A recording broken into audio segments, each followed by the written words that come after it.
Memang kita juga menantikan bagaimana. Menantikan ini, ntar malam ada yang joget nggak gitu maksudnya? Ada joget nggak, ada gimmick nggak, atau benar-benar serius membahas mengenai substansi tema yang akan dibahas nanti malam gitu. Harapannya adalah substantif, harapannya. Ya, harapannya ya.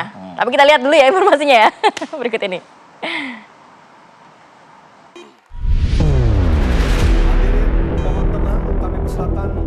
Debat Capres-Cawapres edisi kelima dan yang terakhir akan digelar malam ini Minggu 4 Februari 2024. Penampilan ketiga kandidat dalam debat pamungkas tentu ditunggu-tunggu publik. Pada debat terakhir ini calon presiden akan beradu gagasan membahas 8 tema, yaitu kesejahteraan sosial, kebudayaan, pendidikan, teknologi informasi, kesehatan, ketenaga kerjaan, sumber daya manusia, dan inklusi. Debat kelima ini dinilai jadi kesempatan terakhir bagi para calon presiden untuk meyakinkan para pemilih, mengingat waktu pencoblosan tinggal hitungan hari. Capres nomor urut 1 Anies Baswedan dan Capres nomor urut 3 Ganjar Pranowo diprediksi akan menonjolkan pengalaman sebagai kepala daerah dalam mengatasi masalah kesejahteraan sosial. Sedangkan Capres nomor urut 2 Prabowo Subianto akan memberikan penampilan berbeda dan terbaik di hadapan publik. Merujuk debat Capres sebelumnya, mereka sama-sama berani menyerang. Akankah debat pamungkas kembali memanas dan akan terjadi saling serang oleh para paslon di forum debat?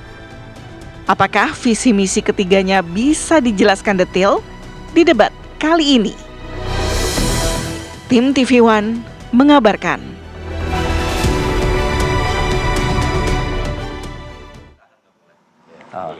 Ya, ini pertaruhan terakhir ya, di mana masing-masing paslon ini bisa meraup suara undecided voter, swing voter, dan juga pemilih cerdas kalau judul kita pagi hari ini ya, Pia. Bagaimana nantinya persiapan debat pamungkas, kita hadirkan dulu masing-masing tim ses pagi hari ini. Sudah ada Mas Indra Karismiaji, juru bicara Timnas Amin. Selamat pagi, Assalamualaikum Mas Indra. Mas Indra. Kemudian juga Bang Viva Yoga Mauladi, juru bicara TKI Prabowo Gibran. Selamat pagi Bang Viva. Kemudian juga Bang BK Ulung Hapsara, wakil simpul jejaring TPN Ganjar Mahfud. Selamat pagi. Selamat pagi. Selamat pagi. Sudah siap Bapak-bapak? Siap. Di antara ketiga ini ada nggak yang menjadi mentornya Capres? Capres. Kalau capres tidak. Tidak. Kalau cawapres. Cawapres iya. Bang Viva? Kita nggak ada jadi mentor, Nggak ada karena mentor? Pak Prabowo kan sudah oke kan. Oh, Oke. Mas Indra? Mas Indra? Capres kami nggak perlu dimentorin. Gitu. Anda kan pemerhati pendidikan, Mas Indra. Tapi beliau mendikbud yang Iya. justru Lebih tinggi lagi daripada lebih kita ya? tinggi lagi. Ini kayaknya percaya dirinya sudah ada gitu ya dengan tema dialog nanti malam. Oke. Apakah juga ada nilai-nilai yang diberikan kepada paslon lainnya, melihat kayaknya cukup pede ini. Nah, gimana Mas Indra? Kita takut nanti tantrumnya sampai 2029 kalau dikasih nilai lagi nih. Jadi apa Apa nih? 2020? Kira-kira masuk ke substantif, gimmick atau gimana nanti nih? Malam? Kita pada dasarnya selalu memberikan visi misi secara substantif ya. Memang ada beberapa strategi kemarin yang tujuannya sebenarnya untuk mengedukasi masyarakat supaya masyarakat Indonesia jangan ketipu. Gitu loh. Kalau aslinya itu A, ya jangan munculnya B kan gitu. Itu Contoh ya. dong, apa sih maksudnya nih? Hah? Ini pakai Apa yang ketipu nih? pakai kiasan-kiasan ini kita nggak ngerti nih ketipu apa tuh A terus jadinya B. Langsung aja Mas Indra. Misalnya, Contoh. gitu. Bang Viva Pencitraannya nunggu soalnya Bang Viva. misalnya gini, pencitraannya gemoy gitu loh. Tapi Aslinya gemoisian kan itu yang kita mau tunjukkan. Jadi supaya jangan beli kucing dalam karung. Ya. Itu Tapi gini aja. Mas Indra, kalau misalnya nanti show-nya nanti malam tuh kayak gitu-gitu masih kayak gitu-gitu. Personal gitu loh. Itu kan bukan personal, justru rakyat Indonesia harus berterima kasih. Ya kan, artinya kalau nanti memilih sesuai dengan aslinya. Tapi kan pengennya substansi, nggak Loh, kan pengen yang itu gitu-gitu. semua kan substansi, nggak ada yang ini. Cuman ya kalau ada yang baper kan bukan salah kita. Gitu. Mas Indra, tapi nanti malam kan temanya relate lah dengan apa yang dirasakan masyarakat, Background-nya. pendidikan, Ya. kemudian kesejahteraan dan juga dan lain-lain gitu ya. Apa sih yang akan dihadirkan? Ada bedanya nggak ntar dengan paslon-paslon lainnya? Kan masyarakat pengen tahu nih solusi programnya.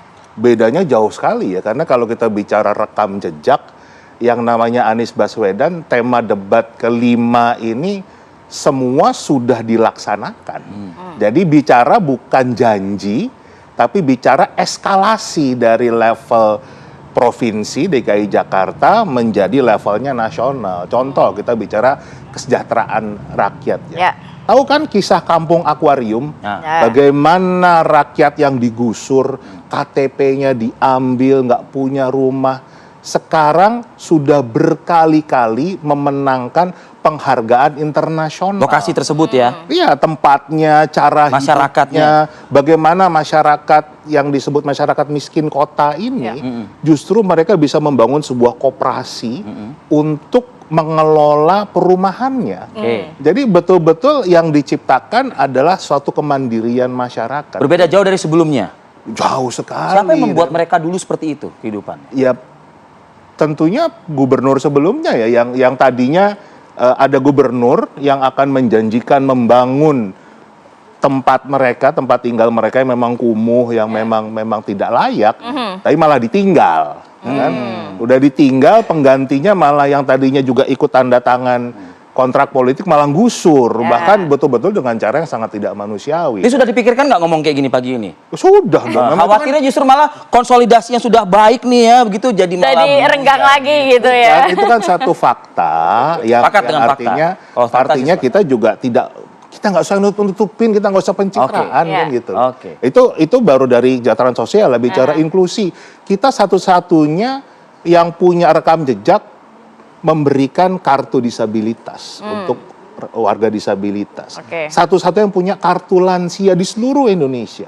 Jadi betul-betul memikirkan golongan-golongan yang rentan. Bicara kesehatan, ya kan? Kita itu Mas Anies dalam waktu 4 bulan dari November 2017 sampai Mei 2018 itu kenaikan universal healthcare di Jakarta dari 73% naik ke 98%. Oh, oke. Dan 50% Kelihatan ya. dibiayai oleh APBD. Jadi Baik. betul-betul urusan kesehatan rakyat Jakarta itu udah nggak pusing lagi. Udah nggak pusing, itu level bicara Jakarta. toleransi. Nah, ini yang paling penting, bicara budaya. Budaya yang dibangun di DKI Jakarta oleh Mas Anies, satu adalah budaya guyup, budaya yang hidup bersama, rukun. Makanya di DKI Jakarta yang tadinya banyak wilayah-wilayah masyarakat nggak mau ada pembangunan gereja, misalnya. Ya. Itu Mas Anies datang bicara dengan warga, akhirnya warga nggak ada masalah kan. Oke. Dan kita banyak kegiatan-kegiatan yang tadinya nggak kepikiran bisa terjadi di Indonesia ini, Christmas Carol misalnya, dan nggak ada suara-suara sumbang bicara kristenisasi apa Oke. enggak, karena betul-betul dibuat budaya yang rukun, budaya guyup, Guyup, budaya yang cerdas, termasuk cara kampanye kami menggunakan desak Anies, itu kan nggak pakai model joget-joget. Tapi cara kampanye 2017 kan masih membekas loh di masyarakat loh. Yang mana nih?